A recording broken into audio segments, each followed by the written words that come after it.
Bien, entonces, como Constantino inaugura esta serie de figuras que combinan en sí un poco el político, defensor de la iglesia, la cristiandad, ¿no? Que después vamos a ver en tantos reyes, en Carlomagno en Occidente, en Vladimir, etcétera, etcétera, ¿no?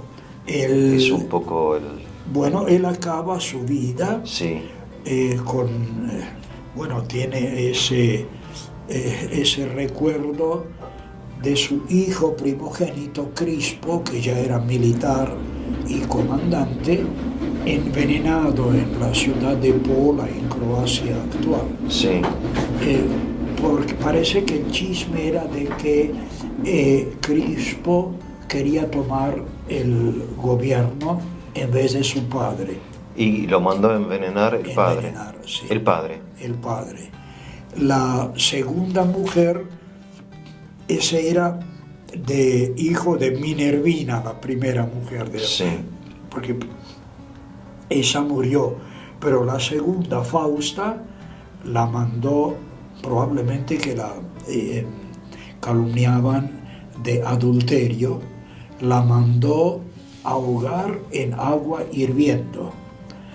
Y luego, el famoso caso de Licinio y del hijo, de su suegro con, no me acuerdo si era el padre de Fausta, todos esos eliminados. Murió piadosa o no piadosamente, lo bautizó Eusebio de Nicomedia, obispo arriano, es decir, herético, de acuerdo al primer concilio ecuménico. El concilio que él, el mismo que Constantino, él había convocado y felicitado. Y, sí, señor, con un lindo basado que dio a los obispos. Sí, ¿y por qué se bautizó como arriano? Eso Es que él no entendía mucho. no entendía mucho. Él escribió en un momento al gran teólogo ortodoxo San Atanasio, Sí.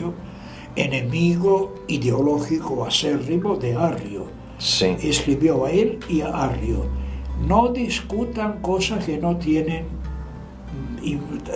mayor importancia. Claro. Si Jesús es hijo de Dios o no, eso no interesa. Interesa la paz del imperio. Ahí está. Entonces pónganse de acuerdo. Bueno, ese es Constantino. Constantino. Claro, sí. en cambio para Atanasio era cosa de vida o muerte.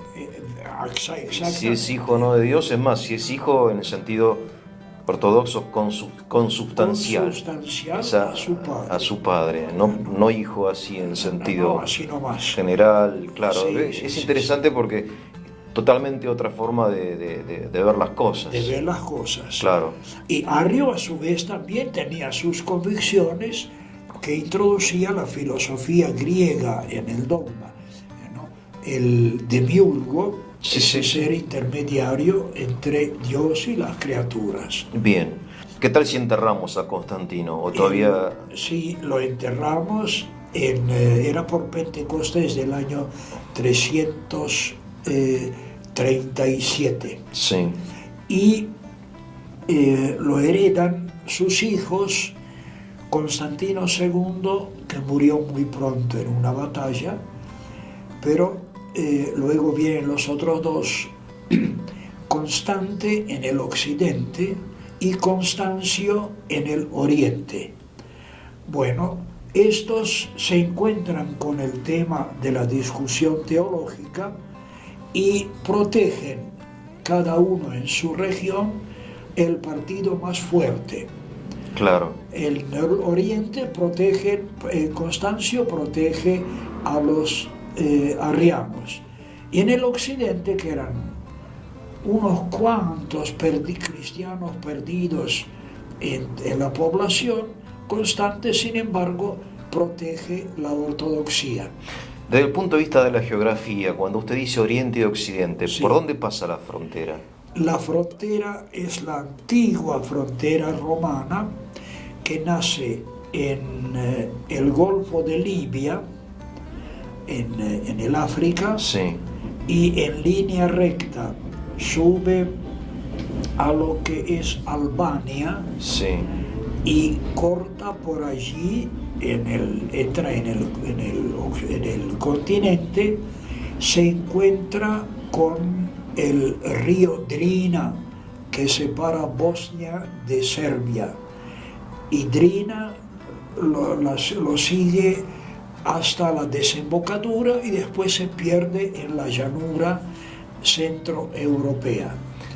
Del lado occidental hay mayor influencia romana, y en el lado oriental sí, Roma impera con la fuerza, pero culturalmente la influencia de Grecia. o sea, la frontera pasa por Europa Central. Por Europa Central. La Yugoslavia, que ya no existe, Sí.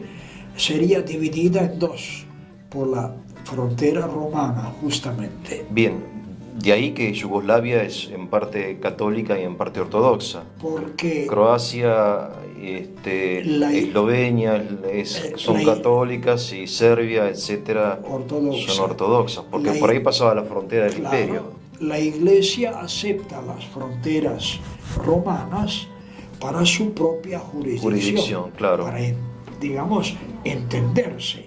Pero eran también fronteras culturales. Cultural. Se hablaba en griego en un lugar y en otro se hablaba en latín, entiendo, Sí. porque las lenguas nuestras son muy posteriores. El latín era más bien de la aristocracia y, digamos, de los grandes dirigentes. Pero después la administración en el oriente se hizo en griego. Bien. Y en el occidente en latín. Bien. Bueno, y entonces pasamos al otro tema importante, que es el monacato. Monacato. Porque nos quedamos en deuda. De hecho, el monacato es una realidad que atraviesa los siglos y a las religiones también, porque encontramos monjes en otras religiones. Claro, no sé, en el hinduismo. Hay algo en el hinduismo. En el judaísmo. Hay en el judaísmo. Había también elementos de... Sí, en el judaísmo. En Pitágoras también, ¿no? Exacto. Tenía una especie de comunidad de monjes, los sí. griegos. En el judaísmo, que por ahí se relacionaba a Jesús también. Con los esenios. Claro, los esenios. Famosos esenios. Incluso había esenios casados, pero el fuerte esenio, que fue el monasterio de Qumran, claro, donde se encontraron los manuscritos. Sí. Eran célibes. O sea, en todas las religiones de alguna manera hay como un grupo de personas más fervorosas, más comprometidas, más espirituales, que deciden llevar como a las últimas consecuencias las enseñanzas de sus maestros y viven una vida, generalmente los monjes son célibes, es decir, no se casan, viven la austeridad, la pobreza, la oración, y eso está en todas las religiones. O sea, en ese sentido los cristianos no somos originales. Yo creo que el contacto con la divinidad es absorbente, sobre todo cuando hay... A ver, esto es toda una definición, que el contacto con la divinidad es absorbente. Claro. Bien. Porque incluso eso se nota... O sea que te exige a determinadas personas la entrega total. Y sí, tal cual. Te absorbe. Tal cual.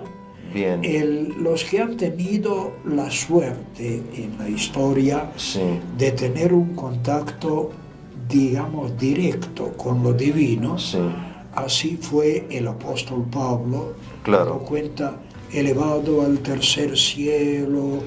Se sintió absorbido. Absorbido. Tomás de Aquino tuvo eso. Sí. Bueno, todos los matemático Pascal. Bueno, pero Pascal era casado, entiendo, ¿no? No, era soltero. Ajá. Pero después de esa visión que tuvo, ya se quedó realmente absorbido. Seguía con sus ecuaciones y escribía, peleaba con los jesuitas. Está bien, claro, pero bueno, la experiencia es universal. Que el contacto con la divinidad es absorbente.